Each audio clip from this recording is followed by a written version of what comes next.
Hi there guys, are you ready for this? It's that time of the year. It's time to talk.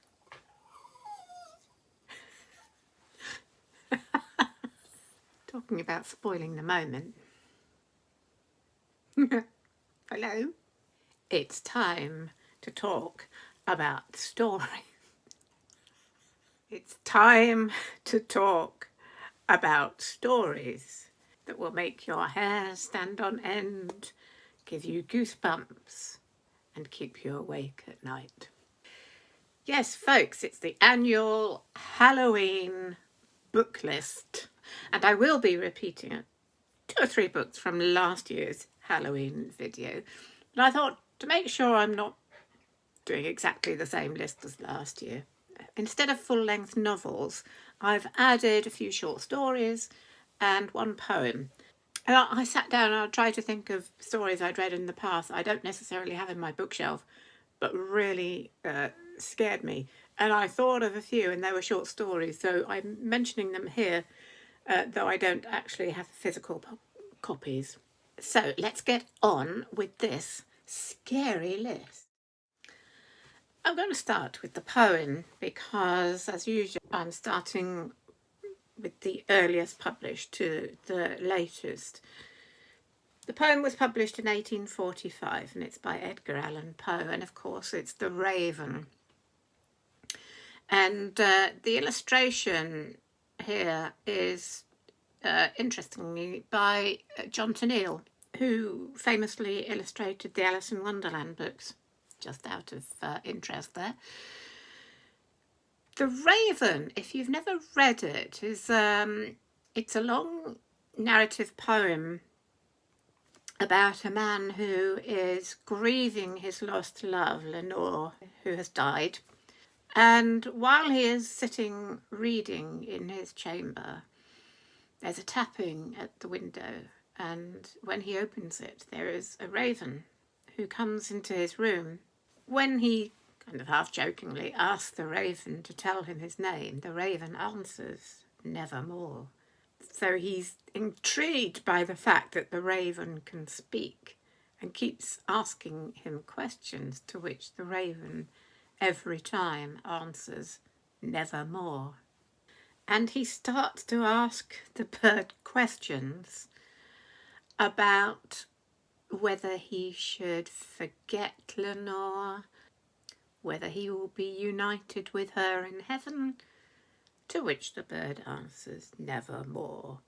And there's kind of, although it's not strictly a ghost or horror story, there's a kind of claustrophobic quality about this poem, and it's more psychologically dark than supernaturally dark. The narrator knows that the bird is going to answer in the negative, and yet he continues to ask those questions that will gradually actually send him into a kind of rage and madness. I'm just going to quote 1 verse so you can see the kind of dark feeling about this poem. "Prophet, said I, thing of evil, prophet still, if bird or devil, whether tempter sent or whether tempest tossed thee here ashore, desolate yet all undaunted, on this desert land enchanted, on this home by horror haunted, tell me truly, I implore, is there balm in Gilead? Tell me, I implore." Quoth the raven, "Nevermore."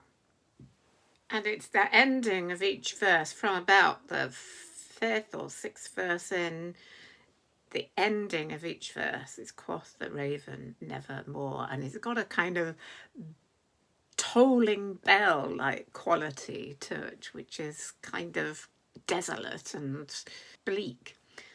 So yes, I think The Raven is a very dark and apposite poem to read at Halloween. If you've never read it before, do.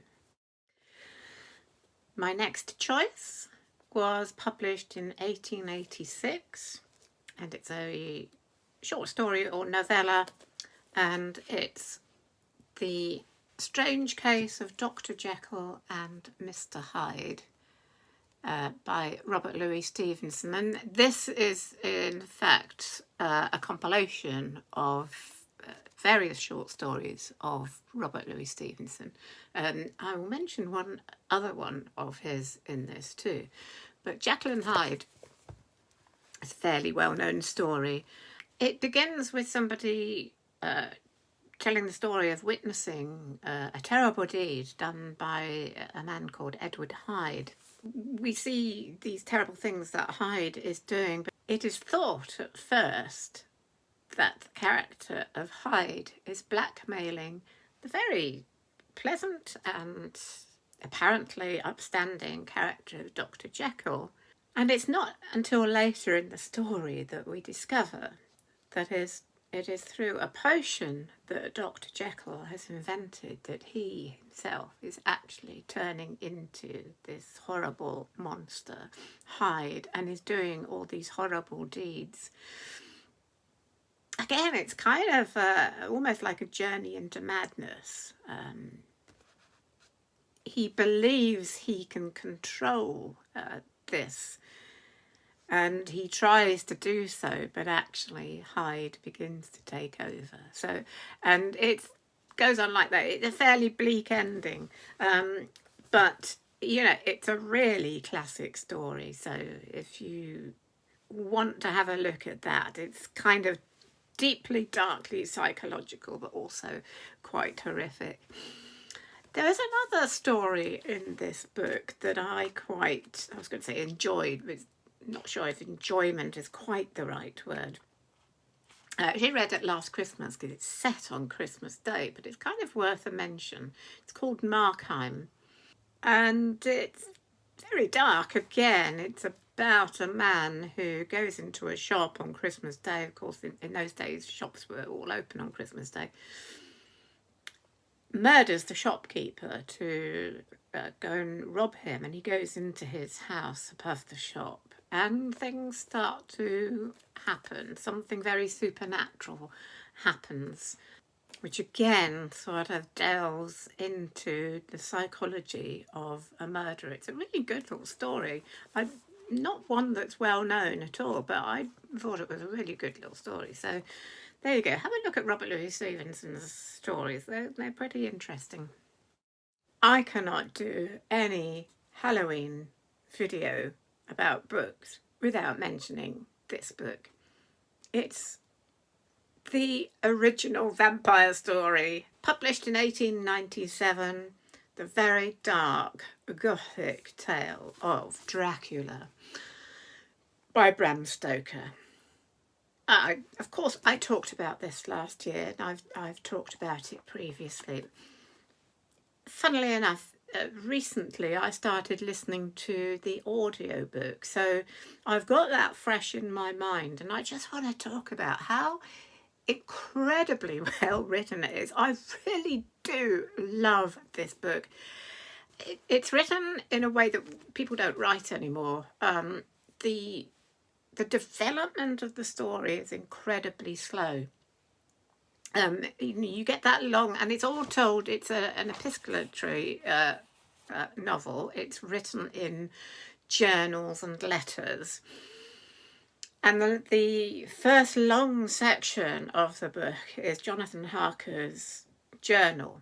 He's a solicitor's clerk on his way to Transylvania to meet Count Dracula, who is interested in buying land in England. The first pages of the novel are all about this journey into Transylvania and the description of that journey. And it's quite extraordinary because you get this sort of feeling as it describes the terrain, the mountains, the dark trees around the forests. You get this kind of creepy feeling of moving into somewhere that is very dark and sinister. He's not that particularly bothered, but he does notice that a lot of the locals have a lot of superstitions. There's a kind of nervousness as they get closer to Dracula's castle. And it's the length of this tale, the way he spreads out this journey, that gives you this growing feeling of tension. By the time you reach Dracula's castle, you know something bad is going to happen by then. I just love that gradual feeling of darkness that Bram Stoker produces in the novel. And then, of course, you get Jonathan Harker meets Count Dracula. And again, he's a guest at this castle way up on these craggy rocks. And again, it takes a while. He describes Dracula, this strange person with these very prominent teeth. This strange, cold, dark castle. And at first, he just finds it a little odd, a little strange. His feeling grows from strangeness to uneasiness. And then it grows to fear. And then it develops into horror. Things start to happen. And it's amazing. And I think it's the fact that he takes so long to go into that actually makes this one of the creepiest novels ever. It's that growing feeling of unease. And I think, of course, we know so much about the Dracula story and vampires, etc. But can you imagine being a Victorian reading this for the first time? God, it must have been quite horrific and scary. So, if you've only ever seen vampire stories or the films of Dracula and you've not read it, I do implore you to read this. It's absolutely amazing. It's slow, but it's intentionally slow to give you that build up of tension and unease. I love it. And of course, it's also as the story progresses and you into England, and you have these two young women as well, and it, again, like a lot of, I think, Gothic Victorian horror, it's very darkly psychological as well, and there's real undertones of dark sexuality and insanity, and it really probes the deep, dark, sinister depths within. Yeah, do read it. Now, my next book, I have to be honest to say I am not absolutely sure I have ever read this, but I do know the story. I have seen the film and I've also seen the opera. And it's The Turn of the Screw by Henry James, published in 1898. The film was called The Innocents, and the opera, The Turn of the Screw, was by Benjamin Britten. The book is a novella, and I'm surprised.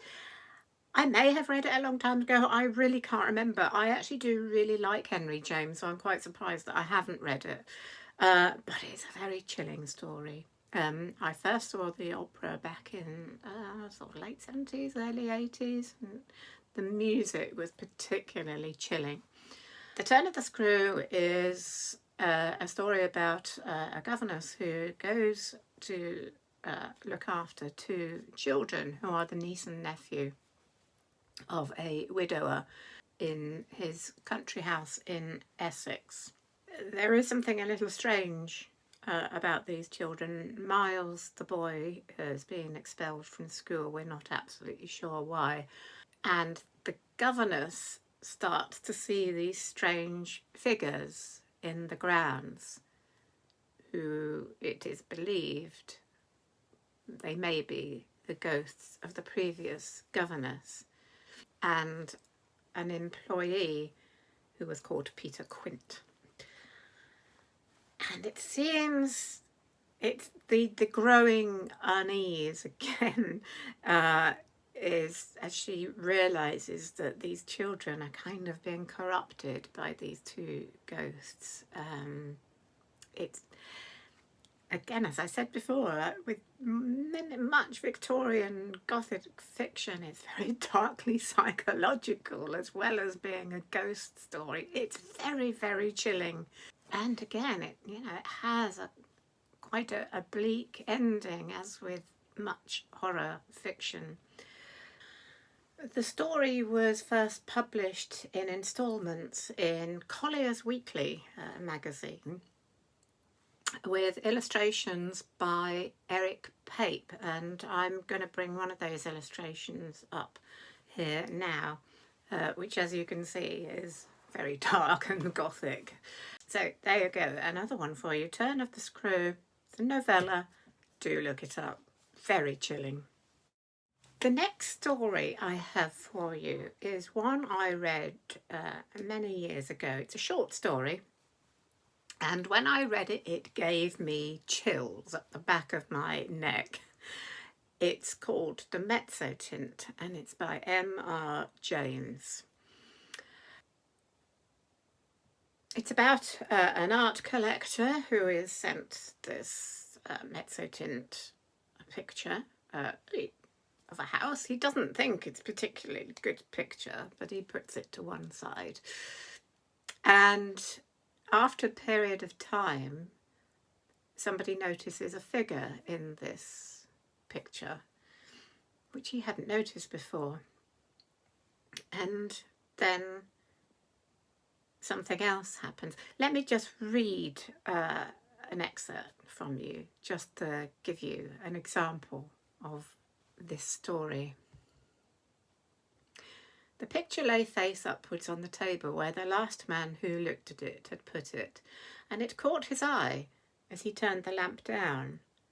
What he saw made him very nearly drop the candle on the floor, and he declares now, if he had been left in the dark at that moment, he would have had a fit. But as that did not happen, he was able to put down the light on the table and take a good look at the picture. It was indubitable. Rankly impossible, no doubt, but absolutely certain. In the middle of the lawn, in front of the unknown house, there was a figure where no figure had been at 5 o'clock that afternoon. It was crawling on all fours towards the house, and it was muffled in a strange black garment with a white cross on the back. See? Chills. If you want to read more about that story, I'm not going to tell you any more or how it ends. It's a short little story. Then you will have to look it up and read it for yourself. M.R. James. He also wrote, I believe, Whistle and I'll Come to You, My Lad, which I haven't actually read, but I remember my mother saying, frighten the living daylights out of her. I think that was made into a television drama, or I think. Anyway, I'm sure somebody will let me know, but that's probably another one that I should read, perhaps. And I've got to say, the Meto Tint was published in 1904. Now we're going to come right up to much more recently, and this is a book that I did mention last year, but I hadn't actually finished reading it at the time, and it's Neverwhere by Neil Gaiman, and it was published in 1996. What a great storyteller Neil Gaiman is. I absolutely loved this. It's both scary and horrific and amusing at the same time. It's about a young man who comes to London from Scotland for a job, stops to help a girl who appears injured on the pavement, stops to help her, and his life completely changes. he gets kind of involved in her world, and her world is rather different from his. It turns out that she is being chased by two particularly nasty villains called Croup and Vandermeer. The main character, Richard Mayhew, is drawn into this underworld, this world underneath the real London that is a kind of warped reflection of the real London. It's absolutely fascinating. It's scary. It's dark. He has to cope with, suddenly he's in this world, and in the real world people don't seem to see him anymore. So he's kind of one step in the real world and one step in this strange unreal world, where he doesn't seem to fit into either. And he travels across this underground London to try and find the girl he had rescued, whose name was Dor, and she has the ability to kind of open doors and things. It's really scary. It's funny. I couldn't put it down. It's just great storytelling. I like the way it's described on the back. Here is London below, the city of people who have fallen between the cracks. And for Richard Mayhew, it's just the beginning. And I love the way that the main character, who's quite a sort of ordinary chap just wanting to, live his life and do a job, he's drawn into this weird world and it completely changes him. He has to find courage and some kind of purpose as well. So not just an amusing horror story, but again, a really great story of a man having to find himself. So, great tale. I love this. Neverwhere by Neil Gaiman. My next book, and I read this some time ago, but I'd actually forgotten about it last year, and it was published in 2009, and it's Her Fearful Symmetry by Audrey Neffenegger. Very famously known for The Time Traveller's Wife, which I absolutely loved and was very inspirational to me. So I picked this up very quickly. It's a ghost story. It's about two twins. They are mirror twins. So their physical characteristics are identical, but as if in a mirror. These twins inherit an apartment in London, close to Highgate Cemetery, from their aunt Elspeth, who has recently died. There are some strange conditions. They must live in the apartment for at least a year, and their parents must not enter the apartment. Unbeknown to the twins, their aunt is still there as a ghost who is unable to leave the apartment, and her ex-lover lives in the apartment below. Elspeth gradually begins to make her presence known. Also, there is an interesting relationship between the two twins. One is stronger than the other, but Valentina, the weaker one, gradually becomes stronger. It's quite a strange story. I'm not going to go too much into it because I don't want to give you spoilers. But there is an interaction with this ghost, Elspeth, who is mute, who can't speak, but they are able to know her presence. There is also a relationship between one of the twins and the ex-lover, and also one of the twins forms a relationship with the man living upstairs. So there's this kind of symmetry, as it says in the title. And we're not sure whether Elspeth is a benign ghost or a dangerous ghost. So that's something that if you want to find out more about this, you'll have to read for yourself. But it's a very intriguing premise. And it's quite twisty. It's not a scary ghost story, but there is a kind of creepiness about it, and there's a lot of scenes set in Highgate Cemetery. I didn't like it as much as I liked The Time Traveller's Wife, but it is worth a read if that premise sounds interesting to you. The Independent calls it an original, outrageous and thoroughly enjoyable ghost story. There you go. Fearful Symmetry. My last book, I have to say, it's not particularly chilling. It's not a scary ghost story or anything like that. Published in very recently in 2019. It's The Familiars by Stacey Halls. And it's kind of appropriate for Halloween, even though it's not particularly scary in a ghosty sort of way, because it's set against the real backdrop of the Pendle witch trials in the 17th century. So, witches being a relevant topic for Halloween, I thought we could put this in this list. It's about a noblewoman who is pregnant with a second child. Her husband is desperate for an heir, but the doctor has told them that she will not survive another childbearing. This is where she's at the beginning of the book, contemplating the possibility that the birth of the child will bring her own death. She meets a midwife called Alice Gray, who says that she will be able to bring her a safe childbirth. But what it soon turns out is that Alice Gray is accused of witchcraft in a very, very dangerous time. And of course, this will bring Fleetwood, the main character, into danger as well. Set in 1612, this is the time, as I say, of the Pendle witch trials. So both these women's lives are in danger. They are both in danger of being accused of witches, and of course that would mean being burnt at the stake.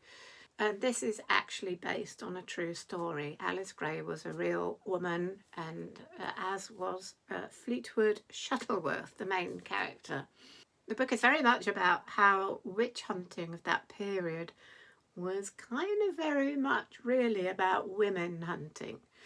The frenzy that happened at this time over trying to capture witches was a horrible time of kind of hysteria and suspicion of one's neighbour. The idea of trying to capture witches in a lawless countryside was really more about getting rid of poor and illiterate women. And this book explores all that. It's really well written. Amazingly, a debut novel. I said it was her second pregnancy. It was not. It's her fourth. I got that wrong. I was just reading the back here. We just finished reading this little description. When Alice is drawn into the witchcraft accusations that are sweeping the northwest, Fleetwood risks everything by trying to help her. As the legendary Pendle witch trials approach and Fleetwood's stomach continues to grow, time is running out and both their lives are at stake. Cosmopolitan magazine called her the new Hilary Mantel, which is quite an accolade. No, see what you think. That is The Familiars by Stacey Halls. Tilly's been very quiet. What is she up to? There you are. You think it's your dinner time again, do you? Hey? Yes, you do. So here she is. I hope that's given you some new stories to look into for your creepy Halloween reading. Do please give your recommendations for other Halloween reading. I've got a few lined up in my bookshelf. I'll probably be reading at least one over the next few weeks.